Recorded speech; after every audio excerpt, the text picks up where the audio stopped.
Good afternoon students.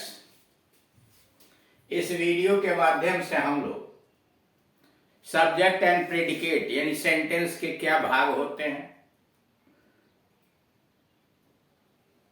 और वाक्य बनाने के लिए शब्दों को कैसे एक निश्चित ऑर्डर में यानी क्रम में रखा जाता है, इन सारी चीजों के विषय में इसके पहले वाले वीडियोस के अंतर्गत अध्ययन किए कि सेंटेंस के दो भाग हुए, सब्जेक्ट एंड प्रेडिकेट। सब्जेक्ट के पार्ट्स और प्रेडिकेट के पार्ट्स किस प्रकार से रखे जाते हैं, क्या उसमें क्रम होता है, इसके विषय में जानकारी दी जाएगी। अब इसमें इस वीडियो के अंतर्गत आपको कुछ विशिष्ट बातें बतलाई जाए। एक तरह से निचोड़ समझ लीजिए कि पूरे अध्याय का मुख्य मामला प्रेडिकेट पार्ट्स का क्या है। सब्जेक्ट का तो उधर हो चुका है, प्रेडिकेट में मुख्य बातें क्या है उसके विषय में यहाँ जानकारी दी गई है। इसीलिए दिया गया है सम एडिशनल रिमार्क्स, कुछ अतिरिक्त टिप्पणी क्या हो सकती है। जैसे पहला देख रहे हैं, वाक्य लिखा हरी इज ए प्लेयर।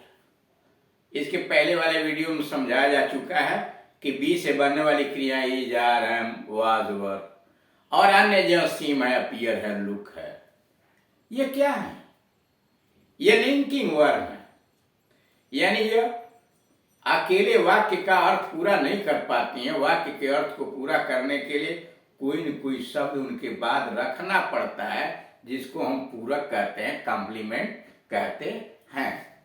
अब यहाँ Hari is a player, Hari is tall, Hari is here, Hari is on the playground. ये चार वाक्य लिखे गए, सब में सब्जेक्ट एक ही है, क्रिया भी एक ही है। हाँ, पीछे जो शब्द आया वो बदल दिया गया। ए प्लेयर नाउन है, टॉल क्या है, एडजेक्टिव है, विशाल बड़ा, और यहाँ हियर क्या है, स्थान बता रहा है, एडवर्ब है, और ऑन द प्ले ग्राउंड यह क्या है, अभी स्थान बता रहा है लेकिन कई शब्दों का समूह। अब वहां यह समझाया गया कि पहले वाक्य में प्लेयर वर्ब इज का नाउन कॉम्प्लीमेंट है, यानी यह पूरक है, कॉम्प्लीमेंट है इस वाक्य में, और यह नाउन है, तो इसलिए इसको कहेंगे नाउन कॉम्प्लीमेंट है, इस क्रिया का नाउन कॉम्प्लीमेंट।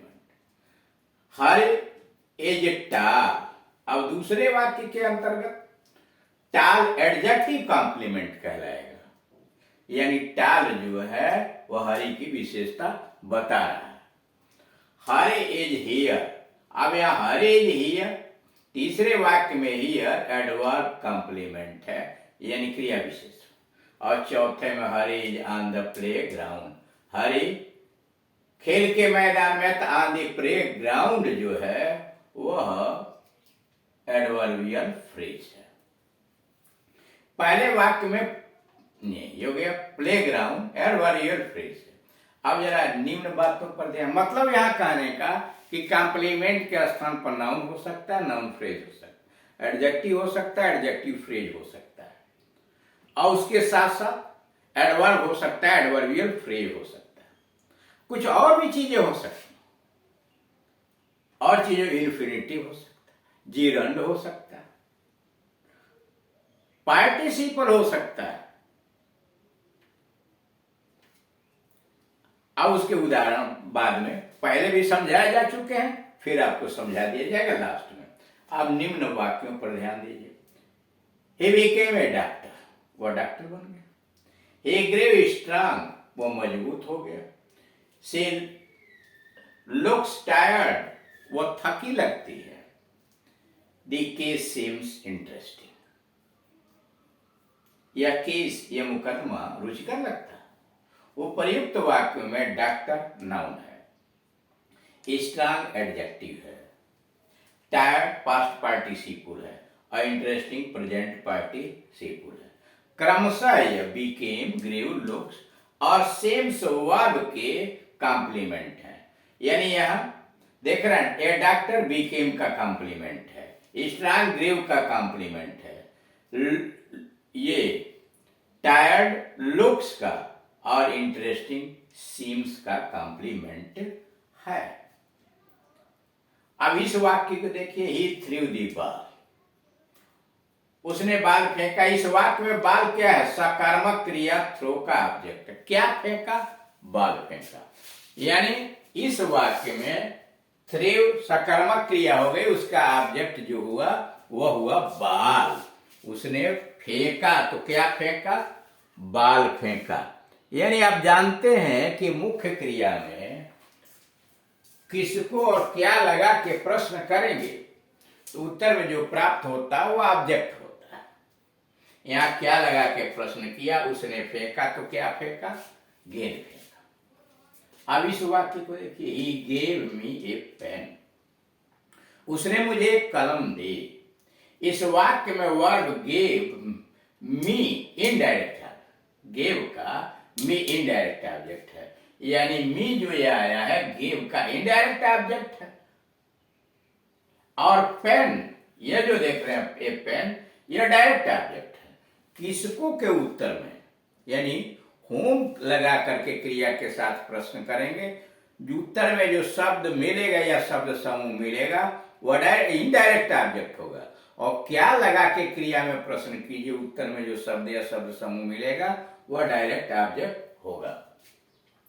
इनडायरेक्ट ऑब्जेक्ट सदैव डायरेक्ट ऑब्जेक्ट के पहले आता है, यानी इनडायरेक्ट ऑब्जेक्ट सदैव डायरेक्ट ऑब्जेक्ट के पहले आता है। यदि इनडायरेक्ट ऑब्जेक्ट में टू या फार जोड़ दिए जाए तब उसे डायरेक्ट ऑब्जेक्ट के बाद में रखा जाता है।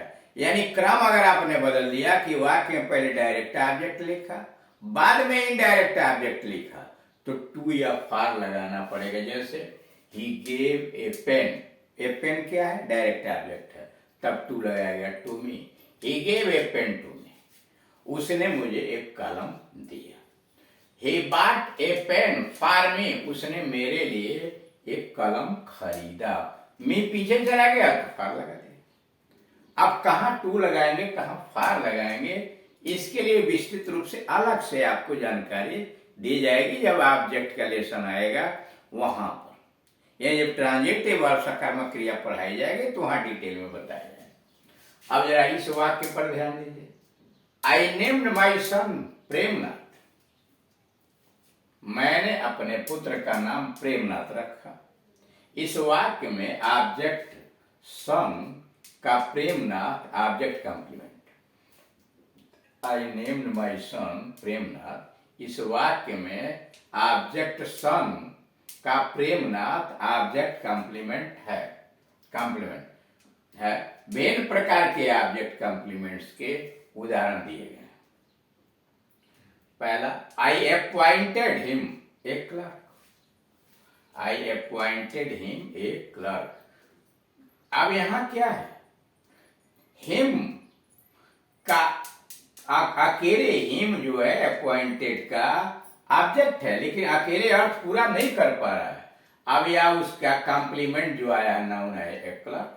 आई don't think it necessary, necessary आवश्यक क्या एडजेक्टिव है जो इट के लिए आया, इट ऑब्जेक्ट के कॉम्प्लीमेंट के रूप में आया हुआ है। The news set me thinking, यहां थिंकिंग क्या है? प्रेजेंट पार्टिसिपल है, थिंकिंग मी के लिए आया हुआ है। I found the man injured, मैंने आदमी को घायल पाया। इंजोर्ड मैन के लिए आया है, पास्ट पार्टिसिपल है, क्रिया का third form. Note, subject part में आने वाले नाउन की भांति ही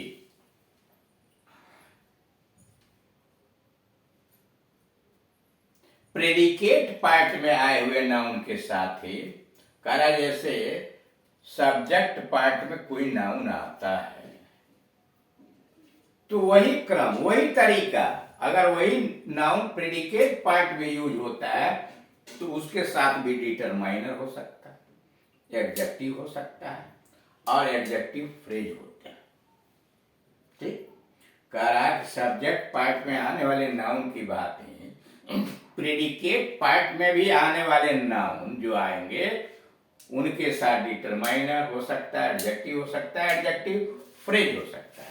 अब जैसे इस उदाहरण को हम आपको ऐसे समझा रहे हैं कि किस प्रकार से चाहे वह नाउन सब्जेक्ट वाले पार्ट में हो या प्रेडिकेट में, जैसे आपने यहां लिखा ए लिटिल बॉय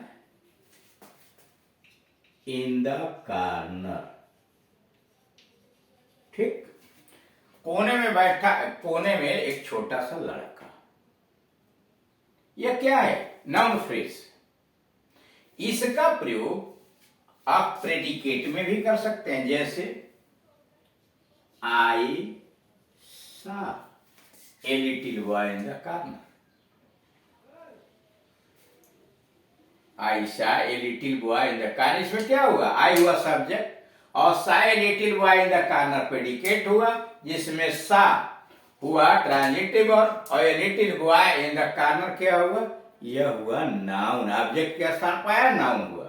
अब इसमें देखिए जरा, यह है डिटरमाइनर, ए लिटिल है एडजेक्टिव, बॉय है हेड वर्ड मुख्य शब्द, और इन द कॉर्नर है एडजेक्टिव फ्रेज। अब यहां यह कहा जा रहा है कि यह प्रेडिकेट में भी रहेगा, तो इसके साथ डिटरमाइनर आ सकता है, एडजेक्टिव आ सकता है, एडजेक्टिव फ्रेज आ सकता है। अब इसी को आप ऐसे भी लिख दीजिए, ए little boy in the corner is nodding, झपकी ले रहा। अब जरा देखिए सब्जेक्ट में आ गया, तो सब्जेक्ट में आया तभी तो क्रम वही है ना, a determiner, little adjective, boy headword और इन द कॉर्नर प्रेडी, ये एडजेक्टिव फ्रेज हुआ। यानी कह रहा है कि नाउन चाहे वह सब्जेक्ट के पार्ट में आ जाए चाहे प्रेडिकेट पार्ट में आ जाए, उसके अंतर्गत विस्तृत रूप से जब आप उसको लिखेंगे तो उसमें डिटरमाइनर होगा, एडजेक्टिव होगा और एडजेक्टिव फ्रेज होगा। मतलब कह रहा है कि इस लेसन के अंतर्गत निचोड़, जैसे यहां हम आपको कह रहे थे कि कॉम्प्लीमेंट जो होता है वह नाउन हो सकता है, नाउन फ्रेज हो सकता है, एडजेक्टिव हो सकता है, एडजेक्टिव फ्रेज हो सकता है, एडवर्ब हो सकता है, एडवर्बियल फ्रेज हो सकता है। अब सारी बातें तो यानी मुख्य मुख्य बातें लिखेंगे। अब जरा देखिए, इन्फिनिटिव भी हो सकता है, जैसे आई एम टू वर्क, हमें काम करना है, या I have to work hard, हमें कठोर परिश्रम करना। आई एम टू वर्क या आई हैव टू वर्क, दोनों जगह इन्फिनिटिव लगी है। और ये आया किस लिए? कॉम्प्लीमेंट के रूप में आया, पूरक के रूप। सीइंग इज बिलीविंग, देखना है, विश्वास करना है। इसमें सीइंग क्या है? सब्जेक्ट है, इज क्या है? वर्ब है, बिलीविंग क्या है? कॉम्प्लीमेंट है। कॉम्प्लीमेंट है तो क्या है? ये जीरंड है। किसी भी मुख्य क्रिया के फर्स्ट फॉर्म में आईएनजी जोड़ देंगे और उसमें हिंदी निकालने पर ना, ने, नी आ जाए, प्रयोग के अंतर्गत वह जीरंड कहलाता है। और पार्टिसिपल आपने देखा ही, पास्ट पार्टिसिपल यहां देखा ही, यानी कॉम्प्लीमेंट आपका नाउन हो सकता है, कहीं कहीं प्रोनाउन भी हो सकता है, जैसे this book is his, this book is his. यह हिज क्या है? प्रोनाउन है, तो नाउन हो सकता है, प्रोनाउन हो सकता है, एडजेक्टिव हो सकता है, एडवर्ब हो सकता है, पार्टिसिपल हो सकता है, इन्फिनिटिव हो सकता है और जिरंड भी हो सकता है। ये सारे तरीके हैं, यानी जो मुख्य मुख्य प्रेडिकेट के अंतर्गत रखे गए। अब इसके बाद हम लोग इसका एक्सरसाइज हल कर लेंगे और फिर देखेंगे परीक्षा में जो प्रश्न पूछे जाते हैं और किस प्रकार के पूछे जाते हैं। Thank you.